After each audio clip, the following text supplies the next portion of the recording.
Syria is in the throes of several different major conflicts. In the northeast, Syrian Kurdish forces are fighting ISIS militants who forced a prison break a week ago. And in the northwest Idlib province, President Bashar al-Assad and his Russian allies are continuing to pummel civilian areas with airstrikes. But as video journalist Abddulrazaq Alshani found, Syrian children are determined to pursue their education. And Rogin has their story. Each morning, the students at Al-Zahir Baybars Elementary greet their teachers outside. They line up grade by grade. They hold on to each other's shoulders as they enter school. The chatter subsides as they take their seats. Then it's time to learn. The routine is a precious bit of order and normalcy for young lives filled with chaos and war. They are in Idlib province in northwest Syria. It's the last stronghold of opposition against President Bashar al-Assad, who began a brutal crackdown against civilians in 2011. In mid-2019, Assad and his Russian allies started a campaign to retake Idlib, killing at least 1,600 civilians. Despite a ceasefire in March 2020, the bombings have continued, often targeting civilian infrastructure. Not even schools are safe. On a recent winter's day, the Syrian Civil Defense Forces, known as the White Helmets, installed an early warning system at Al-Zahir Baybars. The goal? Buying time to hide if the defense forces spot Russian jets. The children practice ducking under desks and escaping to the hallway, single file, in the same way they enter in the morning. First things first, we're going to exit in an orderly way, so I will not exit until my classmate in front of me exits.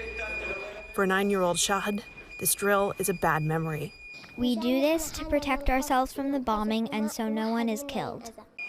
She is among the 2 million Syrians in Idlib displaced by violence. We fled our town because of the bombing. I am afraid to go to school sometimes because of the bombing. But she still goes, hoping school remains a haven for learning and for protection. Not all of Idlib's children have the luxury of solid schoolhouse walls. At the Al-Sukhari camp north of Idlib city, class takes place inside this tent. The nearest schools were destroyed by Russian airstrikes. But it doesn't seem to dampen the students' spirits as they learn the Latin alphabet and how to count in English.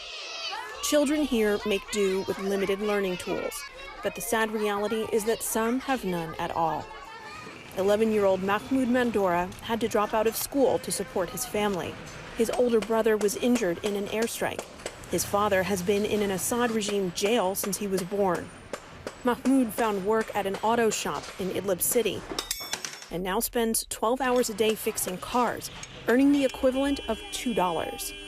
In order to stay warm, he and another working boy burn old note papers. They can't read them because they never learned how. The work is difficult here and it's cold. When I go home, my back really hurts.